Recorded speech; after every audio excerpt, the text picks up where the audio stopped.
So welcome everybody. I'm Jody King, the Assistant Director with Alaska Apex Accelerator. And this event kind of came about last Friday. I was talking with Pam Spinisad and with Craig Von Holt, who's with Katmai, and of course Pamela's with Atna. And we was like, well, let's pull together a discussion group. Ms. Tina Long was incredibly helpful, letting me grab screenshots last week, looking at the data call itself. So I have screenshots, I would say, for about 99% of that.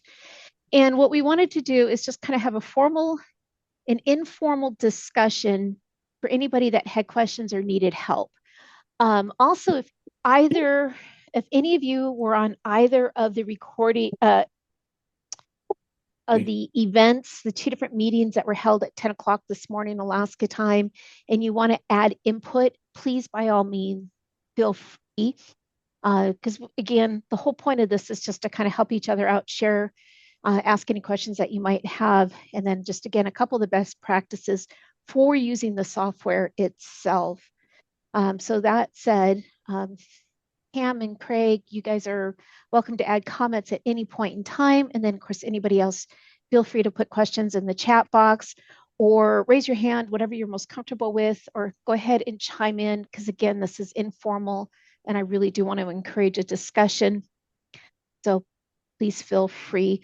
If you're not talking though, please keep your mic muted, simply just because a lot of background noise can get frustrating really quickly. All right. So let me get my slides, and I only have a few slides. So what we're going to quick do is a review of what is known now, our official title of what is going on now. So we're going to have a little bit of a roll up from earlier presentations today, kind of incorporated.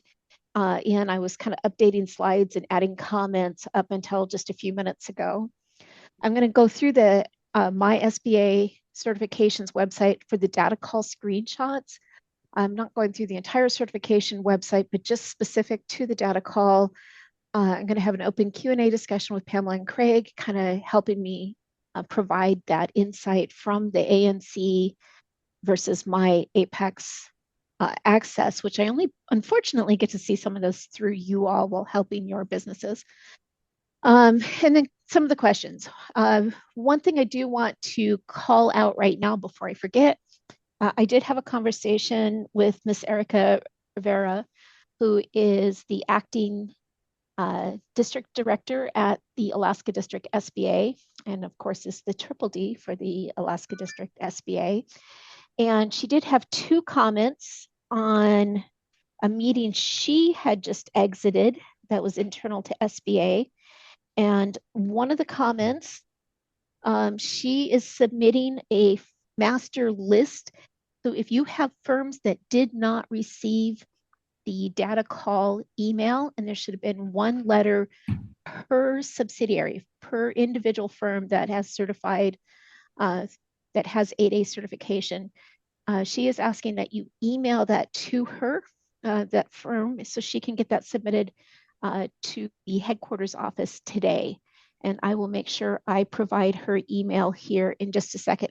In fact, Randy, if you wouldn't mind, could you put Erica's email in the chat? I don't have it memorized. I don't want to misspell her name and then give a bad email. That would be handy. But I'll make sure you guys get that. Also, the other thing that she had mentioned is that there are directions that for internal SBA employees, that the only one that should be assisting is the call desk for the My Certify Center.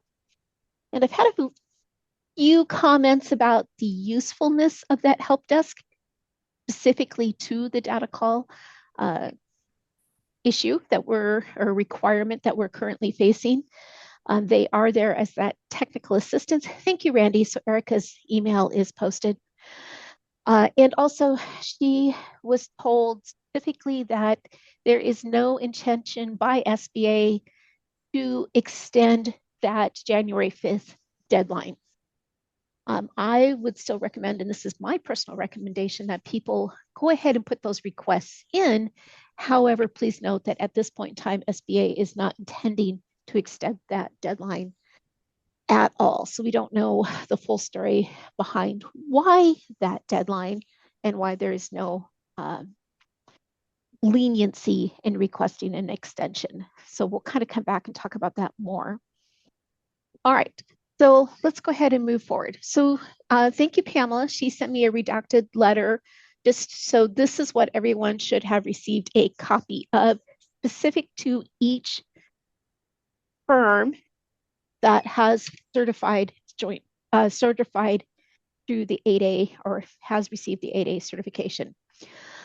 Based on some of the comments earlier, there was a little bit of question on joint ventures and certification at 8A for joint ventures. There's requests for data pertaining to joint ventures, but I don't know, and anybody wants to jump in and correct me, has anyone had a joint venture that received a letter specifically? The assumption is that the letter would then have gone to the majority owner for that 8A firm that was using the 8A certification status. Okay, moving on that. So again, this is just kind of, I realize I'm showing you all things that you probably have already seen. And then for my SBA homepage here, for my SBA certifications, quite simply, if you haven't had a chance to start this process yet, you're going to click in, sign up, log in. There is some fussiness, I'm sure everybody's nodding now, about the sign in process. As soon as you click sign up, it's going to pop up and ask you to use previous SBA certification access logins, whether you've done it through Certify, whether you've done it through SBA loan. Did you have a comment? So they want you to use existing email and passwords that you might have already used. The one that I wind up using is the one that I had for the VA certification portal, which is kind of funny because every time I sign in, of course, it takes me right to that veteran certification website, has me log in there, do my certification, getting that secondary authentication method, plug that in. It logs me in that software. And then what I do is I just go back to this website. I don't even log out of the other. I just go back to this website, click sign up again, and voila, I'm into the SBA certifications website. That is a good question, and I will get to that. So I'm paying attention to the chat as well. So a little bit of weirdness to actually even get into my SBA certifications. If you haven't already, the word on the street is please claim your businesses now. And I had a conversation with Pamela and Craig last week about this. You don't necessarily have to claim, well, let me rephrase. You need to immediately claim all subsidiaries that are 8A certified and make sure that each one then, when you log in and are looking at that particular company, has the data call ticket. And I'll show you in just a second what I'm talking about. You do not necessarily have to go through the process of linking your subsidiary to any of the hierarchy owners for purposes of the data call. You do have to have those links in place to do a new application, but you do not necessarily have to have those in place to complete the data call. Now, again, there's been some language where some people said they have had to have that, others have not. I don't know if there's just a system glitch. So there is a system issue, and it's more common than not that when you are trying to establish those hierarchies of ownership, that there's connection issues. There's questions of, should you claim the parent company first or log in, claim the parent company, then claim the subsidiary? There's some data connection errors that invariably result in having to submit a help ticket. At this point in time, what we want the help desk to focus on is making sure that your individual subsidiaries, your individual businesses are claimed so that you can start uploading those documents. So unless you're running into an error that you're almost convinced is tied to that hierarchy setup within the SBA certifications. Just skip claiming that hierarchy for now and focus on completing that data call document. We want the folks that are doing those technical help to be focusing on getting your businesses claimed under that login so you can get that data submitted. There is already some talk that some businesses are not getting the response they need on that help ticket. They're submitting it and it's just, they're not getting that turnaround time very quickly. So one of the recommendations by Christine Williams this morning is when you do submit a help ticket, for whatever reason, that you grab a screenshot of that ticket, you're noting the date, the time in which that ticket was submitted. If you're given any sort of email as follow-up, keep that all together and wind up submitting that as well. Because if you go through this entire time period and you cannot even access, but you can show diligence in constant communication with that help desk to establish that business claim so that you can enter, that again is kind of a good method for protecting your business or protecting your company overall from those. Okay, so I'm going to quick check questions before. Okay, so Ken mentioned we have 8A JVs, but these companies did not receive a letter, only the managing partner. Thank you for clarifying that. Then Rob wrote, was the letter sent to the managing partner with reference to the JV, or was the letter just the managing member's data request letter in its own right? So for those of you that are managing partners of a JV, did you receive more than one letter, one specific to the managing partner and then one specific to the JV? Then Ken did comment, managing member only, no reference to any joint ventures. Okay, so fantastic. That kind of helps strip down what we have to do now. Because I imagine for most of you, that is quite a list already.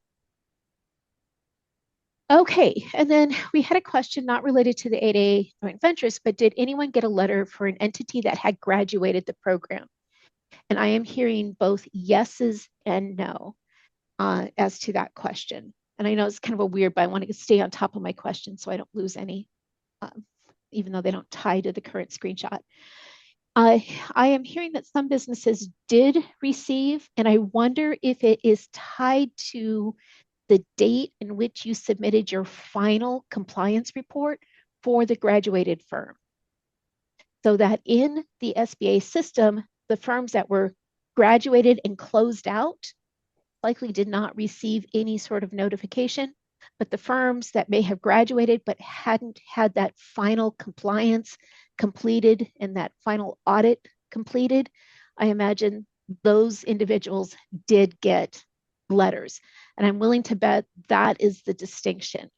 What we could do at that point is send Erica an email and just say, these firms have graduated. They are pending the SBA review of the final compliance submittal for closing that graduation process, and ask, do these firms need to complete the 8A data call or not? Erica's not going to be able to answer that, but she can submit that up the food chain. And so they can take a look at it and make a determination on that and hopefully provide any guidance. All right. Sliding through. Okay. And I'll come back to that. All right. So again, process, if you guys haven't seen it, screenshot, click begin, claim your business. Please note, you do have to put both your UEI number and the cage code and any data. I believe they're also asking bank account. It's been a little while since I've claimed a business with someone, but make sure you fill out all of the data. It's not an optional. It will allow you to submit if you omit your cage code, but then you wind up having data errors and data issues. All right, next. Claiming your business again, it kind of talks about what it's looking for here. It's your tax ID number. So UEI, cage code, and tax ID number. You do need to apply all of these. Thank you again, Craig, for the screenshot. fill out the requested. If you get an error, make sure the information you're putting in matches with SAM. It doesn't hurt to have your SAM open, your SAM profile open to that entity and copy paste right into for this firm. If you get an error that says your business has already been claimed, you'll need to submit a help desk ticket by clicking on the Get Help. And I believe the Get Help is, yeah, it's supposed to be clicked here, or you can call. This Get Help should be a link to open the help ticket. If not, simply open a new tab, go to this website, and even before logging in, click the Get Help to help get that help ticket opened. And then make sure you're providing the information. And also, if you are needing assistance in claiming your business, it would be worth noting that requesting a higher priority so that you're able to provide the data in compliance with the 8A data call. Okay, questions on that process? All right, so just in case you haven't been in either system recently, there was a little bit of confusion that prior to the shutdown, if your firm had graduated or if your firm had received the 8A certification from the prior certification software, the certifications.sba.gov, that is where you were submitting your compliance information. If you were certified through the new My SBA, which is the screenshot here, this is where you submitted all compliance. And right around the beginning of November, they finally finished that transaction. All submittals for any aspect of, even outside of the data call, are now all done through the My SBA Mentor Protege. And again, Erica had just asked me to throw that in there. Anything pertaining to Mentor Protege applications or compliance are still using the old certifications.sba.gov. All right, a word from the sponsor, so to speak. So after claiming the individual subsidiaries, you might see this error again. You notice that you have certifications, but do not have ownership or control operation information on record. Again, this is where you're going to want to go ahead and request that help ticket to make sure that you have access to. Now, once the individual is logged in, you can go through and under profile options, and you can switch your businesses between the companies. Hopefully, you will have that figured out within the structure, who's responsible for what. Those will be the individuals that will be uploading those documentation.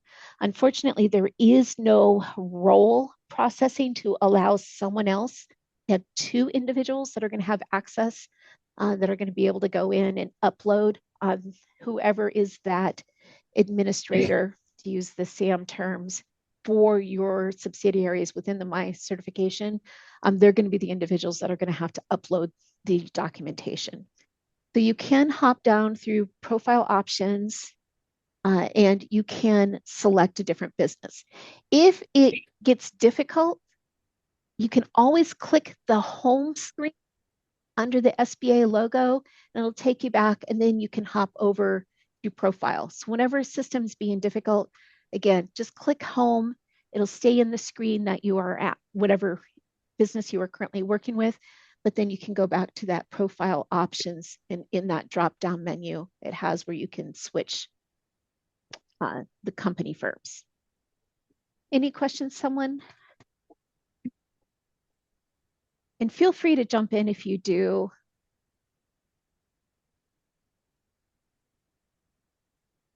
Okay, and again, a question from Rob. What about currently active 8As?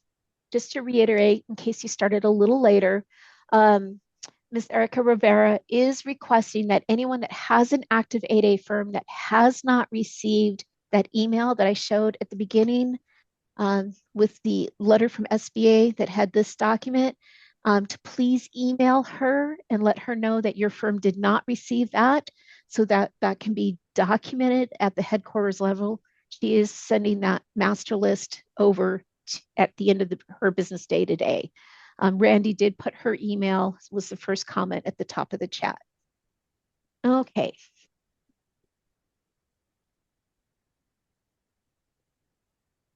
Sorry, pausing while I quick double check.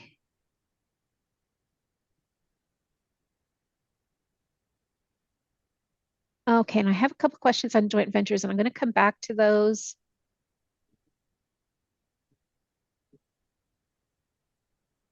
Okay, and Will Emerson said, do any of your firms have multiple UEIs? If so, claim all UEIs, and one of them should have the data request.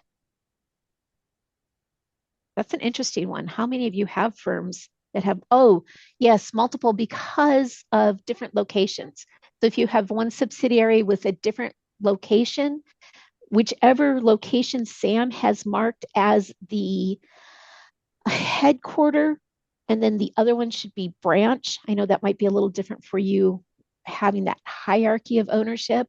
But yes, absolutely. So if you do have one subsidiary that has multiple branches and has multiple UEI numbers, then you should be able to find that one that is considered the headquarter for that subsidiary with the branch firms.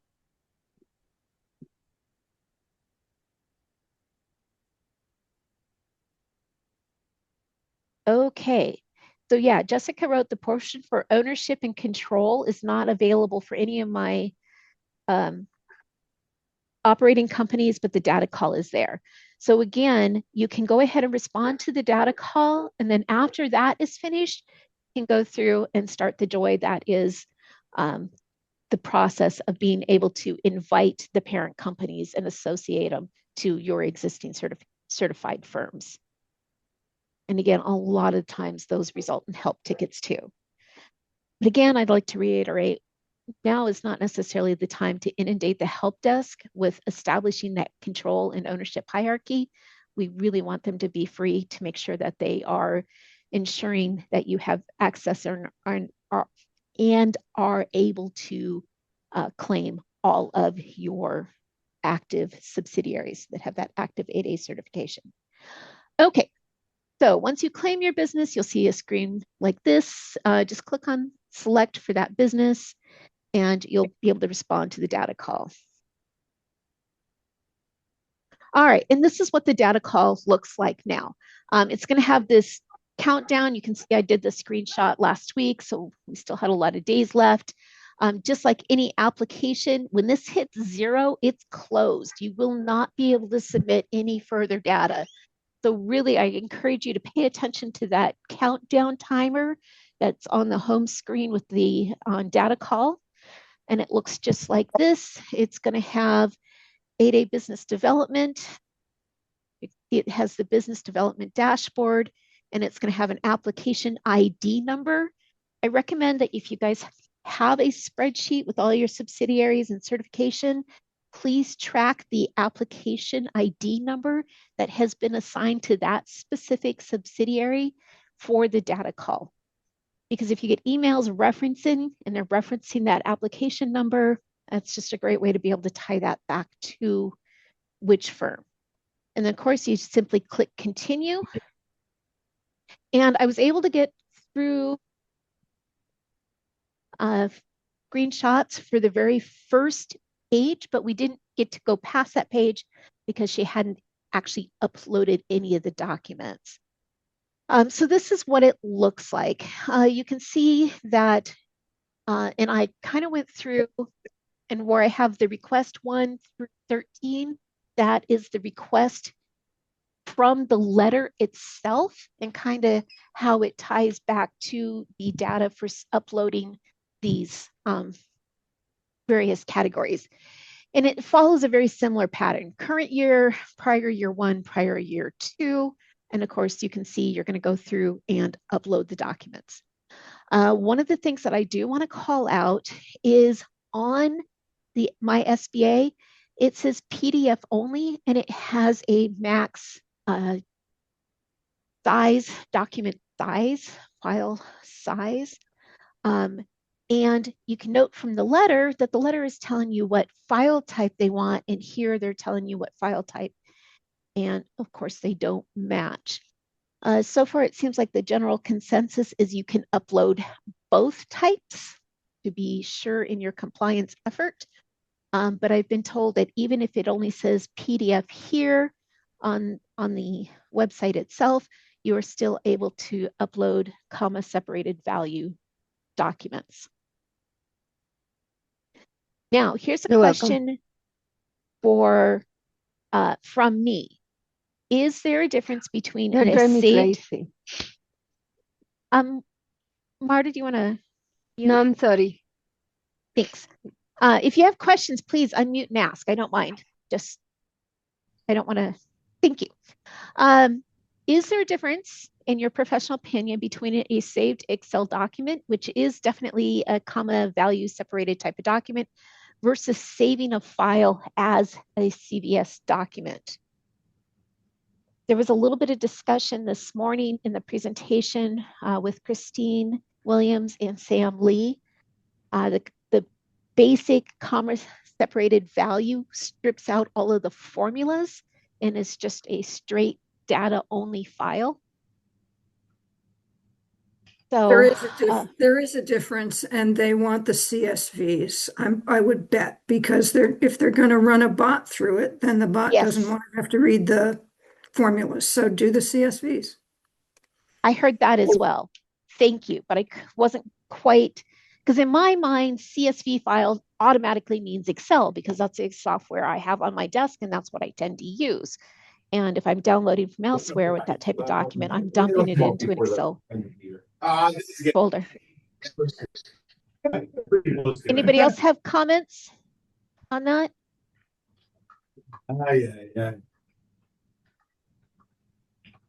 And again, guys, if you're not asking or reading, please mute your mics. Thank you. I'm going to say it again. If you're not asking a question, you guys are going to make me pull out my mom voice. Nobody wants that, but please mute your mics. Please, if you have questions, ask if you don't want to type. All right, so again, we can kind of see that it's a very standard format. We're going to have 3 sections for each request made. I would like to comment that click in the document type and actually select what type of document that you are uploading, even if it only has one value in that drop-down section. It just completes the software, and at a glance, it's going to show that you did your full effort to provide all of the document. I don't know, and if somebody has experience with that, if there is a place to upload any explanation documents or under that document type drop-down list, or if you have to provide an explanation document, do you want to add it to the front of your document and then download and then add, scan that and upload the document? Where can we find a copy of the recording? I will do my best to get the recording and the copy of the slides posted on our website, apexalaska.org. I should be able to roll that around fairly quickly. I'll talk to my data person and see if we can't have that by the end of, at least by noon tomorrow, get that recording posted.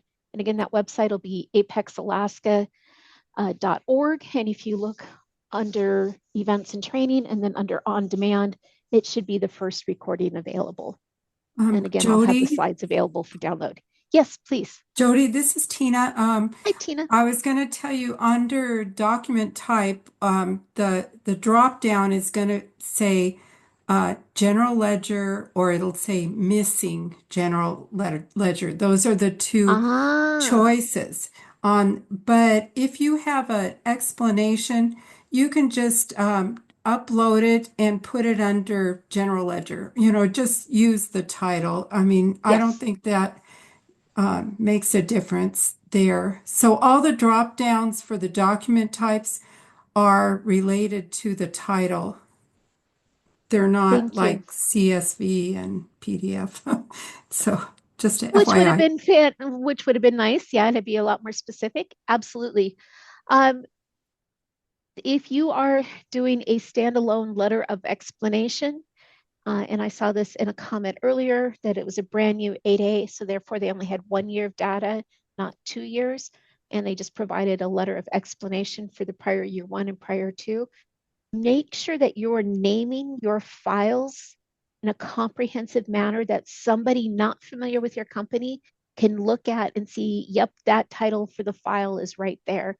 So if you have an explanation letter, actually started off as explanation letter prior year to general ledger. It just makes that make it much easier for the review process. Okay, any other comments? And Pamela or Craig, if you guys have anything to add from any of the events you attended this morning, please feel free. Yeah, okay, Brittany has a great comment. In pulling contracts, we've quickly realizing the size limitation of 25 meg per document will be difficult to achieve since we will need to combine into a single document. Have consensus on how we are defining number 9 and what specifically to upload. With that said, let me hop through. You don't need to spend a lot of time on these. I just wanted to provide them just in case somebody had seen it. Yes. Just as a little There's context. a question in the chat from Ken that about fiscal years while you're on that page. Okay. Yes, I see Ken's. Did someone else have a comment before I switch? Okay. So again, I could just did a screenshot of each, tied it to the request more so you guys could have that. You can see request 13 for the subledger was kind of towards the top, but everything else kind of followed the same format. So request number 9, copy of all 8. Yeah, that definitely could start impacting that. I was going to say, yeah, Jody, yeah, I think we know contract mod, but defining a contract, some of these come with drawings, that are, 50 megs in and of themselves. I don't know if the SBA really wants to see that, and quite frankly, we would be able to upload that, so I don't know if we need to keep a separate tab, just things like that, right? So we're defining that internally right now as the contract award doc, mods, and like a SAO. But would love to hear input from others, obviously. that is a great question. Absolutely. I would agree with, drawings as far as what they're looking for audit that necessarily isn't. What you could always do is have a comment that what was left out of the contract, we did not attach any attachments such as wage determination, photos, etc., due to the size limit. These are available upon request. And that is a nice way of saying, hey, we want to play with everything you're asking, but however, with the size, we couldn't. So that's a great way of doing that. And yeah, if you have to break that down, because some of those contract documents can be quite large. That kind of help with that question regarding this number 9, the 8A contracts. Yeah, appreciate that. Okay. Here, Ken's, given we've been told 3 full fiscal years is being defined as FY 22, 23, 24, we are gathering all 8A contracts that recorded revenue to align with the financials spanning those periods and are still active today, currently work. Okay, we are omitting 25 awards and a contract that we have concluded. We did submit a question to the help desk on this, but we not received a response. I'm going to pause there. I'm going to highlight that so I can come back to your question. As of now, my understanding is SBA has not released any guidance in regards to this. Erica did mention that they are working on some FAQs possibly. Whether anything is going to be sent out to you for the January 5th deadline, I truly do not know. There is no answer to that right now. You are welcome to submit questions to her as long as you understand all she's going to be doing is rolling them up to the correct person internally. But she is not in a position to be able to answer any of those questions. Continuing to submit the questions through the help desk is another way to communicate, and hopefully they are gathering all of those that are non-technical issue and forwarding to the right individuals that are responsible or have oversight for the data call. When we talk about, and so Ken mentioned that, he is in the assumption because 3 full years, and depending if you have a fiscal year versus a calendar year. So if your fiscal years match the calendar year, January to December, your accounting system is running January to December, yes, fiscal year 25 is not yet complete. We haven't finished December, especially if you have any sort of cost based audit and to get your actuals versus the proposed estimates for those final costs. It is not a complete fiscal year. So in that case, yes, you would be going back, and this is the same for the application itself when they're asking for complete. Excuse me one second. That yes, you would not include 25. Something else that you could do also, again, that explanation is provide if you have a fiscal year versus a calendar year. That information is in SAM, but I don't know if they're tying any of those SAM records or gathering that type of data to confirm whether you have a fiscal year versus calendar year for your finances. But that is correct.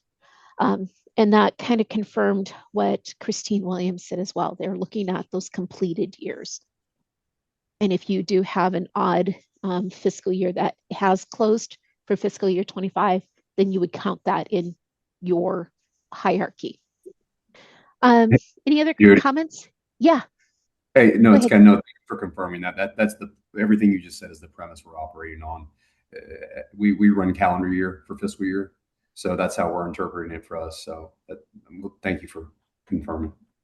Absolutely. And if possible, to even add a comment on the spreadsheet to that your fiscal year runs a calendar year, therefore FY25 is yet to be completed. Fantastic. Because yeah, even the IRS doesn't expect you to have your full financials for tax purposes for fiscal year 25. That's why we get that first quarter and into April. Pamela, Craig, do you guys have any other experience or comments from any of the other meetings that you want to throw in on top of that? I have a question before Pamela and then yeah, please.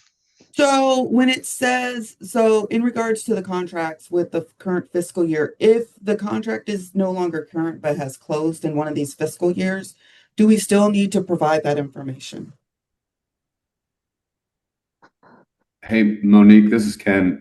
We're interpreting that this is just from our perspective, and Jody, let me know if you is something different as no, because the request says currently working. So we interpret that as that the contract is still active, unless somebody thinks something different. That's how I interpret it too. I just wanted to make sure. Yeah. No, I'm glad we're not the only ones. I would agree with that. What I would do for your own records, again, having those spreadsheets of what you've submitted versus what you haven't, because keep in mind, an agency can pull your contract up on FSD to see if it's a closed contract or not. Cage does that all the time when they're looking, for your SAM registration. Do you have open contracts?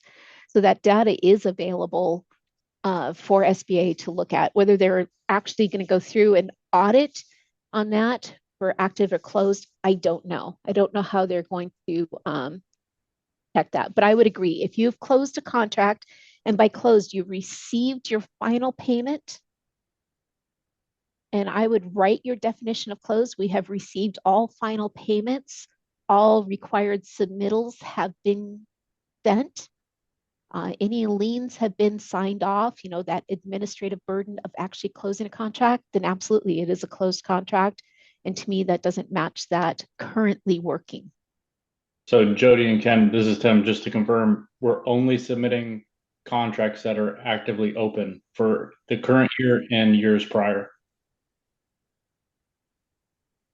I'm assuming that's a yes. And I am using that word assuming based on in which the firm is currently working. Yeah. So I have a question about that. Under that assumption, what are you submitting for FY or for your 2023? If you are still working on it today, then you submit and it was awarded in 2023 or active in 2023. I'm just trying to figure out what the difference between the 3 years. Yeah, basically anything that the way we're submitting it is if it recorded revenue, that's I'm looking at from that perspective. If it recorded revenue in our fiscal year 22, 23, and 24, and it's still active, we're submitting it. So you would have the same contract duplicated perhaps in multiple years. If you're working at both years? Yes. Sure. Yes. Okay. Thank you. So can I just ask a quick question? So under that scenario, if the contract had closed in 2024 and it's no longer being worked on, would you submit any information for any of the prior years? Because it's not being currently worked on? I wouldn't. Not how it's currently worded. That's just my perspective. So this is Greg. I have a question about that. So that won't tie back to your payroll data that you're going to provide. So you're going to, and that's been my concern, is that they're going to look at your payroll data and you have to give a list of employees that charge to a contract in request 7. And that has to tie back to your payroll data that you're going to give to them. And all this is going to be tracked through AI. And they're going to be looking for discrepancies of things that don't line up. Well, it's pretty, one really interesting thing is it doesn't have to tie to your payroll data. They are not asking anywhere that I see for any financial data tied to a contract. They're not asking for revenue by contract. They're not asking for costs by contract. They're not asking for payroll by contract. In request 7, they're looking for employees broken out by contracts for the last 3 fiscal years. But not any numbers. But they're not asking for any numbers. If you had a contract that was in 2024, Mm-hmm. and you say it's closed out and you're not currently working it, but you have an employee that was on payroll in 2024 that may not be with your company anymore, but you're not showing it as an employee on contract, you're going to have a discrepancy. Say you don't have to submit the contract, but you have to list it for that employee. So here's what I would do. And this is me applying a little common sense, which is always really, really dangerous when it comes to contract compliance. And so hopefully I'm getting some more people joining in the argument. So when we're doing employee lists broken out by contracts, so if it's by contracts, those serving lists broken out by contracts, those employees are serving for the full fiscal year. They've removed that language for currently working. Yep. So that's just pulling payroll records. And yes, you may have employees listed from that time period, but not have a contract that there's a one-to-one match to, because you closed that contract and there is no currently active. That would be my defense, Jody, is if they wanted that, they should distinguish those things, right? If they come, but let them come back and request that additional clarification. Yes. But request 9 is what is, and I've asked this in 2 previous meetings for clarification on request 9, and no one to their defense, no one can figure out what request 9 is actually asking for. Yeah. Because they say currently no working was thrown in there, and no one can really define what currently working, but for the last 3 full fiscal years means.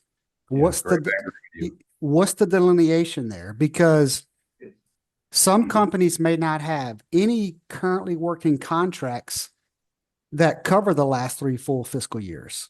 It just depends on when your contracts were awarded, when they were closed out, when release of claims were signed, and all those things. So it's very confusing.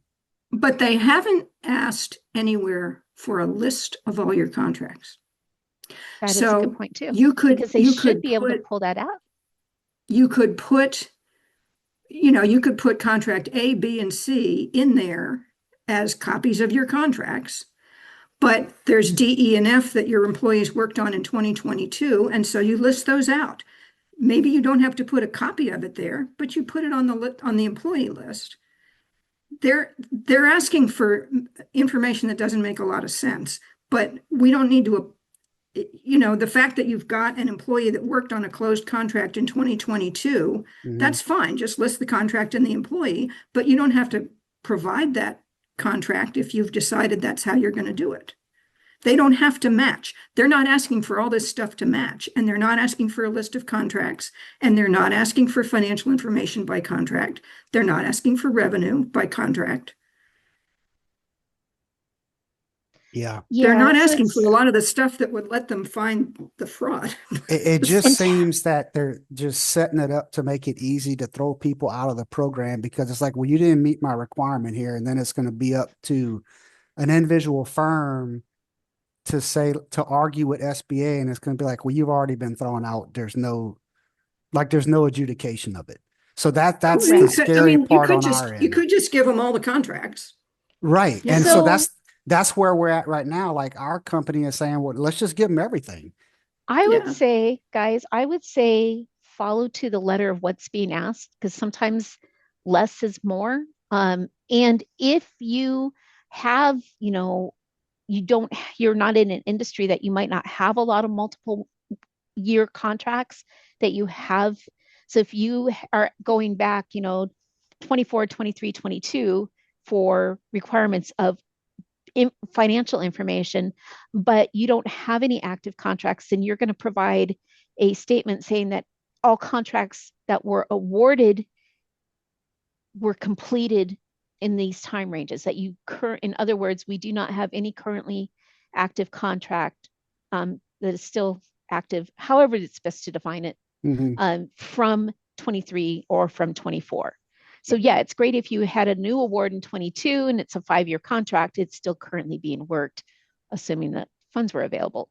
So I would just provide an explanation. If you don't have contracts going back in that same time period that they're asking for currently for the full fiscal year, for the full prior year one. So if you're doing 24, 23, and 22, and there is no contracts from 22 that are currently being worked, then I would provide a letter of explanation that all of the contracts from 2022 were closed. They are not current contracts.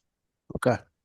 We are interpreting item 13, the P&L subledger, as a contract schedule.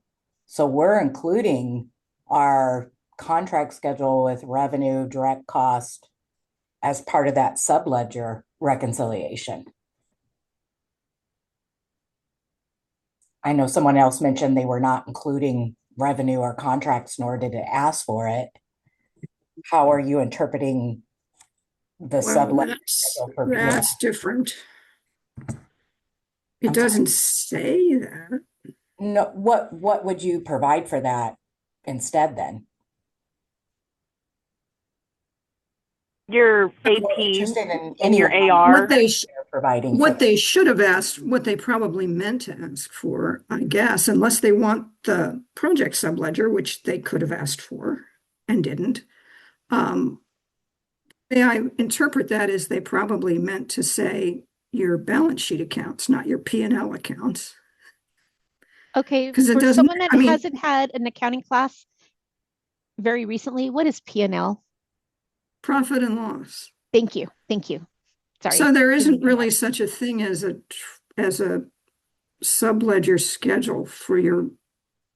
I just know that when we're audited by our own financial firm, that's what they call it as well. And that's what we provide, is the project schedule. So I think we interpreted that as kind of audit lingo. What I would do but I'm wondering what other is folks are add your assumptions to the top of that document. Based on request number 13, our assumption was to provide you this. And guys argue that, is that, because again, it's kind of one of the, want to give them exactly what they ask, but because we don't have guidance, everybody is having to define that based on our own initial experience of what have I gone through before. I So also if you don't want to provide define, that, but yeah, wondering what other folks are providing for that. I wasn't going to provide that at all. What will you provide instead? Well, probably I will just do the general ledger, sum up each profit and loss account, and say, yeah, that ties to the trial balance, because that's what you're asking you to do. Like a mapping document, kind of. These Yeah. accounts go into this line. I thought of that. We provide that as well, but okay. You know, if they want a project ledger, they need to ask for a project ledger. That's a real specific thing to ask for, and they haven't asked for it. good point.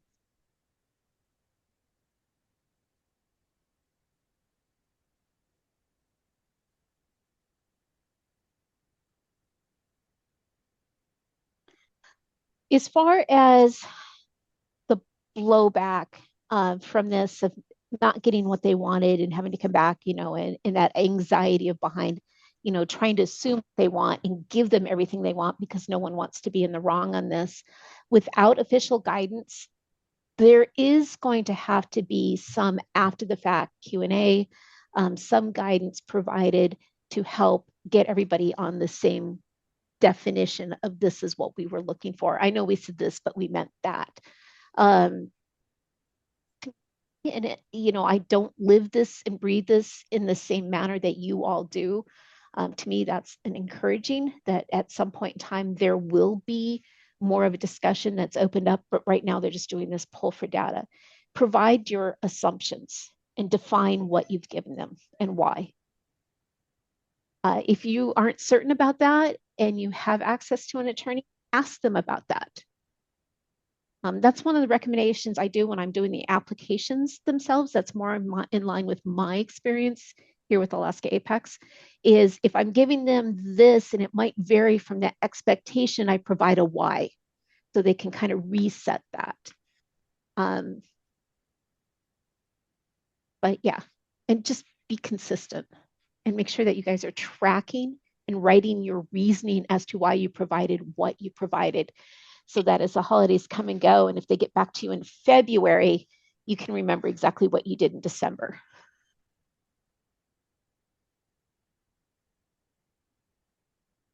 All right, any other questions on this?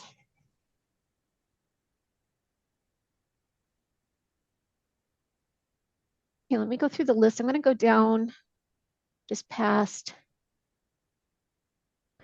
A couple good comments were made, and I actually stole a slide from Christine on CMMC. In reporting your 8A contracts, do not upload any material with classified markings above unclassified. Unclassified is acceptable. Anything above that is not. And then, are you withholding 8A contracts due to classification? Then yes, no. And I believe I don't have the answer tree if you're saying yes, so I apologize, I don't have that on the screenshot. But do pay attention to that. Be careful of what you are uploading so that you aren't inadvertently no longer in compliance with the CMMC requirements for classified data. And in fact, again, this I pulled right from Christine's presentation. You can see that here for the CMMC compliance. Does SBA have CMMC data ports and levels for federal safeguarding of CMMC data? An area larger concern is if you have level 3 contracts. I'll let you guys read this. I'm not going to read it to you. But the one thing that she did say is to check your contract itself on the handling of the any classified documentation. And if it has been identified as, then you're going to check that box yes, and you're going to give them that. I believe you're just giving them the contract number. Does anybody have the answer to that? If you say yes, I think you're just certifying that you've followed the limitations of subcontracting. Is that correct? Does anybody remember off the top of the head the answer tree for under request number 9 here?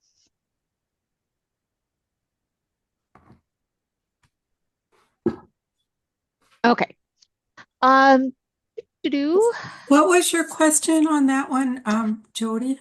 And under request number 9, at the top of it, it says, in reporting your 8A contracts, do not upload any material with classification marking above unclassified. So then it asks, are you withholding 8A contracts due to classification higher than unclassified? And if you check yes, I believe that there's a drop down that has you certify that you are following the statute of limitations. I don't remember. We don't have, I haven't gotten to that point yet. I'm still waiting for the contracts. So sorry. Thank you. Thanks. Anyone else have any experience? I know this is nothing like, anybody know a secret? I want you to tell me, because if you have classified documents, that's part of saying. Hi, this is Brianna. Can I pipe in? Yes, please. Hi. So on the portal, whenever you click yes, it has a drop down where you enter the number of contracts that you're withholding.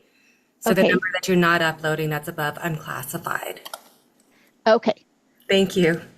And there was no comment on meeting the statute of limitations for those said contracts? I would have to let back.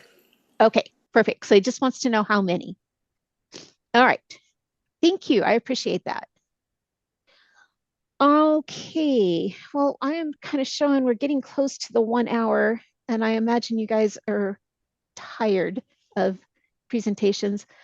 Just quick tips. Again, the previous slides are just kind of those individual pages. I'll have my screenshots uploaded when I upload the recording. And I should have those again no later than by noon tomorrow. Tips, check all your spam folders, look for those emails. Again, if you didn't receive an email for any one of the subsidiaries, please let Ms. Erica Rivera know at SBA. And again, her email is the very first comment in this meeting. Make sure that you're responding for each 8A entity, and the question, has the firm graduated? And if it's graduated, the answer has been no. However, some that have recently graduated have received that, and it's possible because they haven't done the final closeout in SBA, thus eliminating them from that data call. So if SBA isn't seeing them formally closed, they were thrown into that data call. As to what you should do on that for your firms that are closed but haven't submitted final or had final closeout processes reviewed and approved,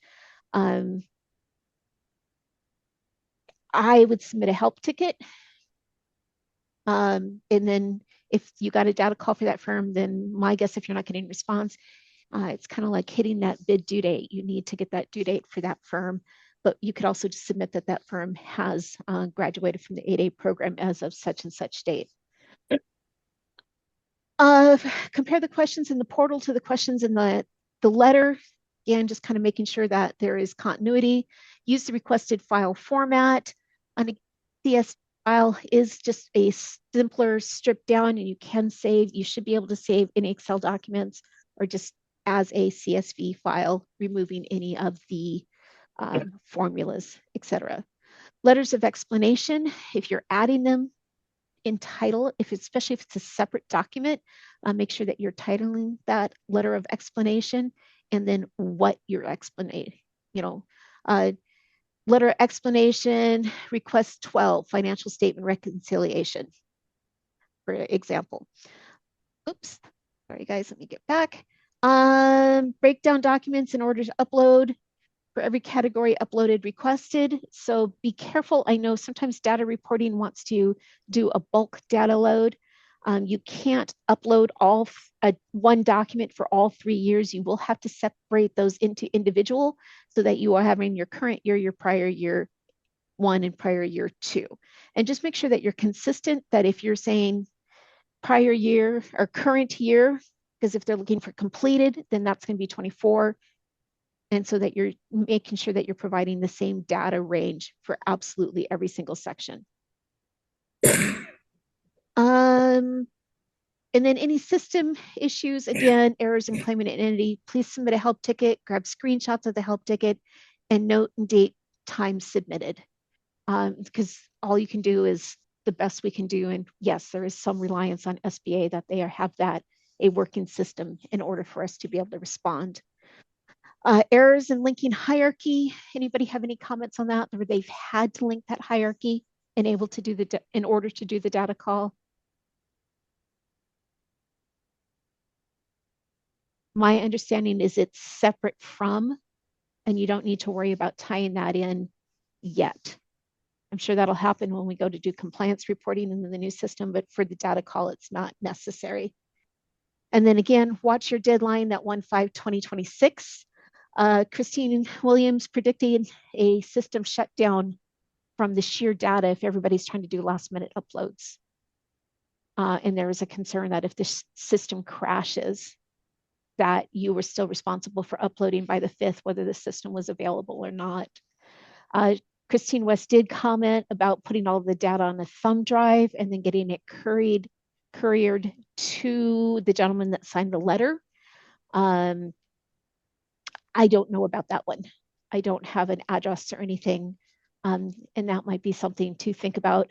I would absolutely recommend that you have all of the data on a thumb drive, just in case there was any data errors in the system itself, that you have that data in one handy spot and it's easy enough to reproduce without having to rebuild it. All right, well, with that done and said, again, we'll get these screenshots. Here is my contact information if you need anything. Unfortunately, our Apex office is closed between Christmas and New Year's. Our host organization, the university, does a hard shutdown during that time period.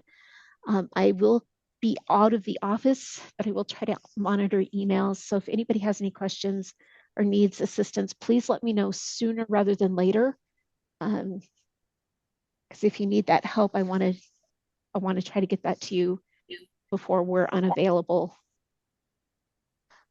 And with that said, thank you everyone for joining me this afternoon. If you have any questions after the fact or comments you want to throw, feel free to email. Again, you can just reply to the email that was forwarded to you, and it has my email, or here's the information here, or simply just give us a call. Thank you, Jody. We truly, truly appreciate you helping, because everybody talks about the audit, but this is the first step where we had to get in. And most people didn't even know we were into the certification system. So I appreciate that. And if you end up squeezing any time out, you know, and maybe it's on the 2nd, if we have to, if we can do, you know, a call, that would be really nice too. I'm sure people will be sending questions. And again, from the bottom of our heart, we truly, truly thank you for this. Thanks, Pamela. Yeah. Feel free to email me and let me know. I know that same request was made to a couple other attorneys to try to do a last minute. And if that is, if you guys want to let me know, I'll kind of follow and track through that. And we'll just play the next week by ear or so as to what that need is for you all. All right. Well, everyone, thank you again. And I'm going to go ahead and close this out.